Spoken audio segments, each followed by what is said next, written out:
Hello, everyone. Today is February the 5th, Tuesday, 2019. I guess I caused a bit of a stir trying to warn people that they needed to arm up. It's not the kind of program you're used to hearing, certainly not the kind of program that I wish to be putting out. But I think we need to be realistic, and I think we need to start looking at the reality that we're in. Before anybody thinks that I've fallen completely off the turnip truck, let me tell you, if you'd have told us 10 years ago that there would be a pediatrician who was elected governor of Virginia that could stand up in front of the people and describe a baby being born and keeping it comfortable while they have a discussion with the mother as to whether or not to terminate that life, we would have said, you're crazy. Some people are using fancy words like infanticide and stuff like that. Folks, it's murder. It's pure murder. But what's crazy is we're talking about it because New York, they passed it. It barely failed in Virginia. Folks, killing babies is pure evil. It's pure evil. You can call it all kinds of things that you want to, but the bottom line, it's pure evil. And it's just an example of how upside down our world is today.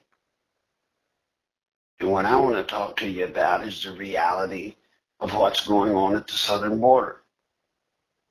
As I told you yesterday, I have friends in high places that give me information. I have friends in low places that give me information. Both I value. There's a chance, very strong chance, or should I say possibility, probability, that when President Trump formally establishes putting a wall up between us and Mexico, there's a good chance that there could be an uprising. An uprising. What am I talking about? I don't know with each one of you what you envision, how you see it, futuristically, the nightmare, whatever. I can only tell you what I have seen in the past, what I know has happened in other countries. As I told you in the past program, Nicaragua started off very much like us. Daniel Ortega, who's now the president again of Nicaragua, he started out, he and his brother Humberto, as just a gang, street gang, coming up from Costa Rica. But they grew, they spread out. They organized and moved into different communities, different enclaves. And then one day, they became so big with their brutality, people became scared. And then you know what happened? The Soviet Union took notice and started funding them and helping them organize and helping them get stronger until they took over the country. Do you realize if the government's figures are true, and I think they're low, 20 million illegals in this country right now, 20 million. And then every month, according to the government, every month almost a stadium the size of the Super Bowl stadium population comes in to this country every month. If 10% of that 20 million are violent or have sinister intentions, that's 2 million. 2 million on the ground in our country. If it's 5%, that's 1 million on the ground in our country. Now here's what bothers me, the migration patterns, how they're distributed throughout this country. Can you imagine how a 17-year-old young man, let's just say from El Salvador, works his way up through all of the trouble and et cetera to get to Mexico, crosses into this country, and then somehow, miraculously, that 17-year-old young man that doesn't know anything, doesn't know anyone, can miraculously end up in Oshkosh, America somewhere. There's not a town, there's not a city, I dare say there's not a community in this country today that there's not a population of illegals already there. Doesn't it bother you? How did they get so well distributed throughout our nation? Huh? Doesn't it bother you? Or have you not even thought of it? I'm asking you to think of it. Think about it. And then what if somewhere in El Salvador, Honduras, Nicaragua, Guatemala, all of those countries, what if there are training camps there where these young people go and they learn what they'll be called on to do once they're in this country when the time is right? You see, all they've got to be trained to do is be here. And then when they're here, when the word is given, when the time is right, to disrupt the communities they're in. And by disruption, I don't mean necessarily go out shooting people, but they can disrupt communities by knocking out the power, jamming up economies. Think about it. They go in, they shoot up some people at a retail place 2 or 3 times. People in that community will stop going to shop. The economy will freeze. The community could die just from the economic weight. You say, well, don't worry about that, because if that were to happen, then surely the government would wade in. Well, let's talk about that. As you know, Posse Comitatus says that our military cannot be used domestically, except under one condition. That's martial law. Martial law. But let's don't go to martial law right off, because everybody's afraid of martial law. We should all be afraid of martial law, because when we invoke martial law, this country is no longer the America we think it is. We do say, well, the governor has the power to use the National Guard. Yes, he does. But think about how widely distributed they are. I'm going to use Arkansas as an example. Let's say in Little Rock, our capital, this uprising occurs. Massive uprising, disruption everywhere. Wild, crazy shooting, murdering, robbing, knocking out power grids, shutting down the economy. In that case, we would assume the governor would, since it would be more than local law enforcement could handle. The governor might, in that case, be forced to call in the National Guard to help secure the community, the town, the city. But here's the problem. Let's say Little Rock does activate. What if at the same time, so too did the towns of Conway, Benton, Russellville, Marlton, Atkins, Fayetteville? All of a sudden you see the smaller communities, there's no one left to come and help them. No one. They're left to fend for themselves. And that's what I'm here to talk to you about. That day could come. That day might be closer than we can even imagine. You say, but Larry, there can't be training camps. How do you know? How do we know who any of these people are, of this 20 million that are here? Who are they? Where did they come from? What's their background? We don't know. We don't know. We don't have a clue. Now, I'm not trying to impugn all 20 million illegals in this country.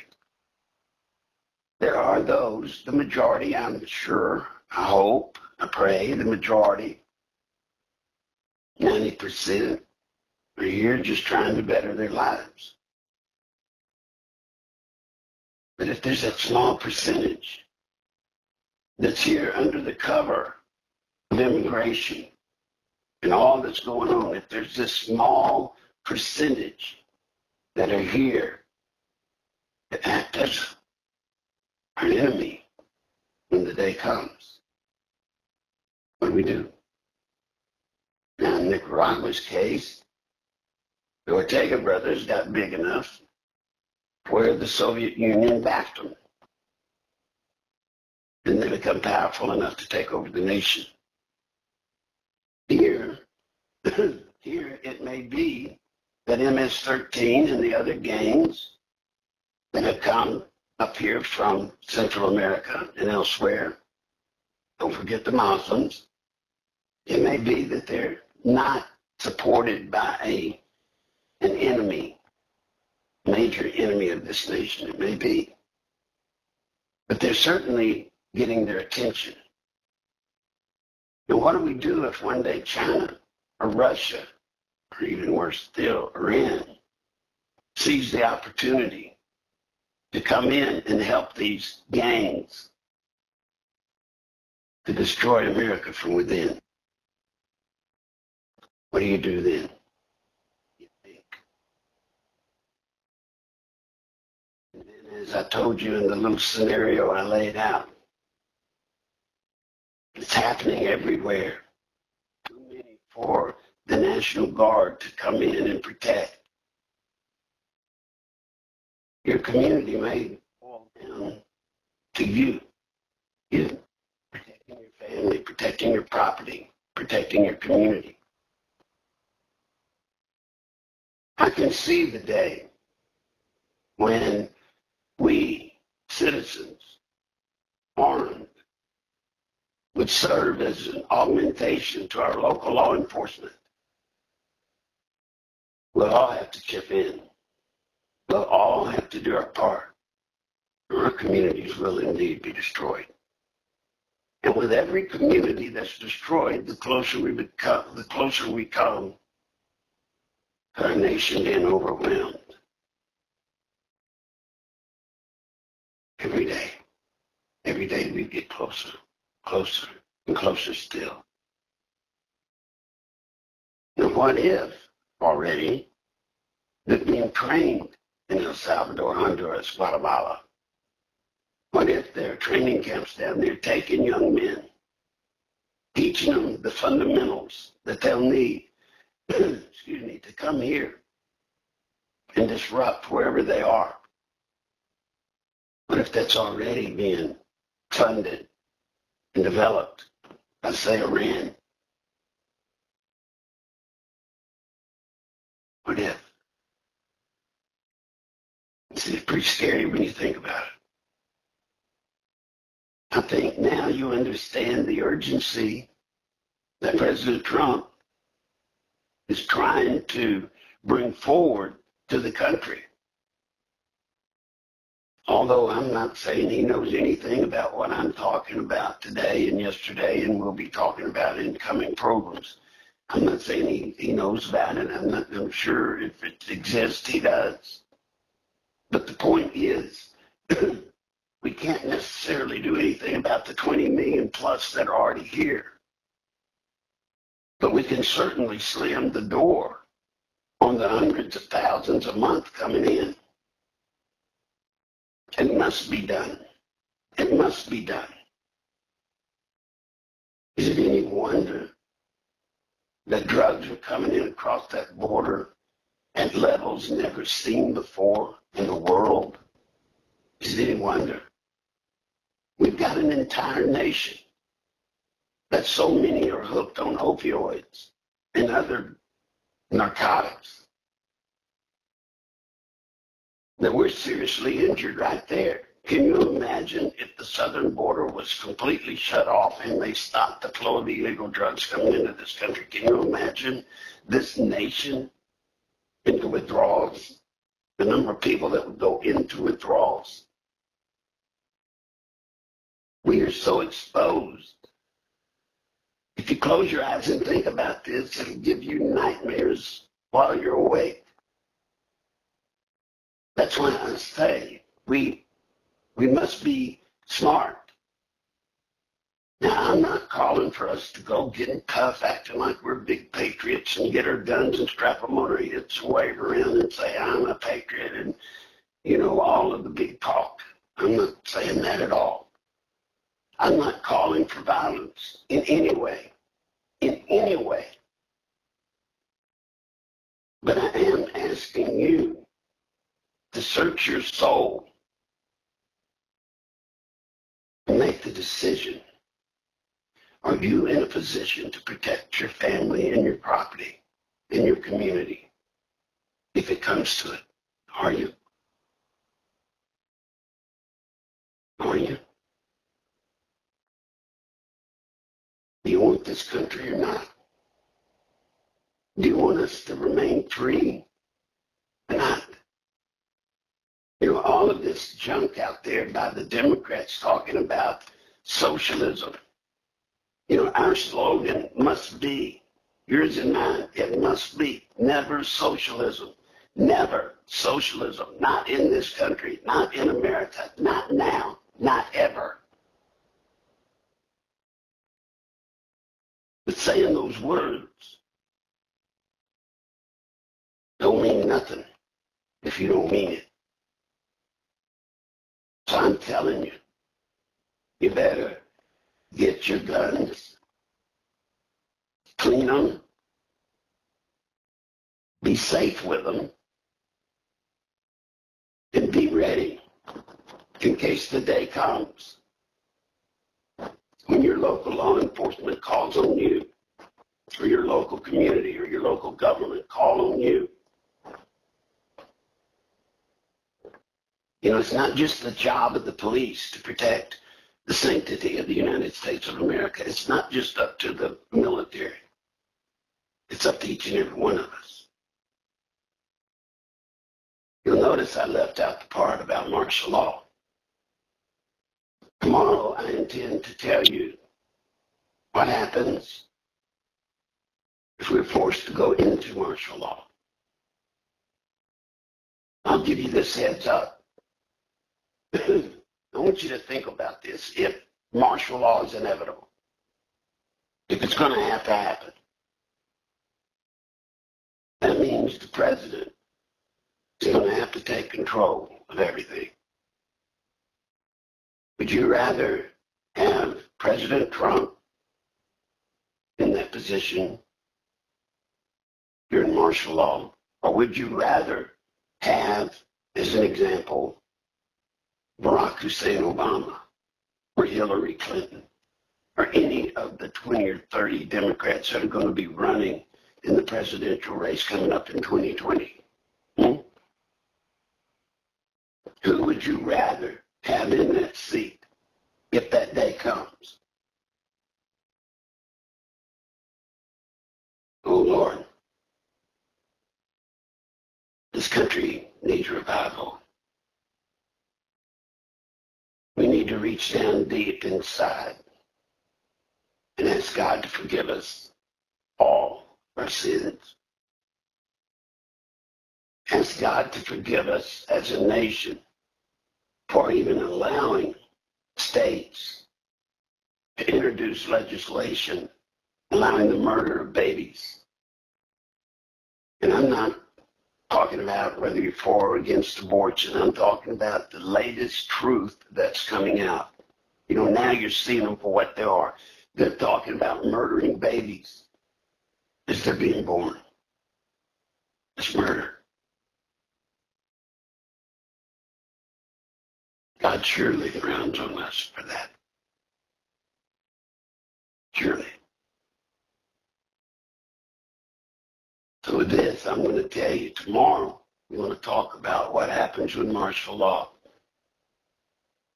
But I sure wish you would have people listen to yesterday's program and today's, because it may end up being more important to you than you think. I ask this of you because it's important what you do or do not do towards this nation and protecting it affects me and my family. You may not think about it, but if I'm right, I'm coming out against MS-13, which puts my life in grave danger just for even talking about it and exposing it early. Yeah, that's how bad it can get. Before I let you go, I do want to ask you, if you're out there, if you're hearing me, will you help me? I don't ask for a lot, but I need help from each one of you.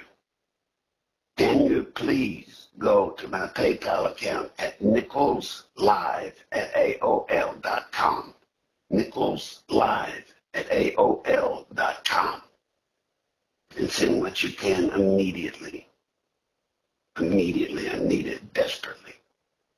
If you don't have PayPal, you can go to nicholslive.com, and there you can see the alternative ways that you can send money and help.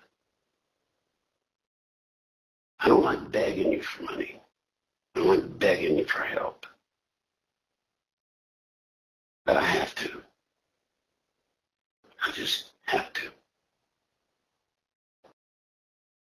So with that, be listening tomorrow. Be ready.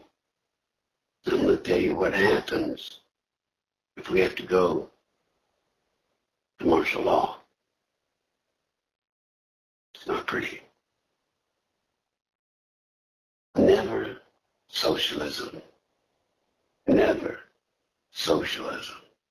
Never socialism. Believe it. More than that, live it. Never socialism. Until tomorrow. Good day.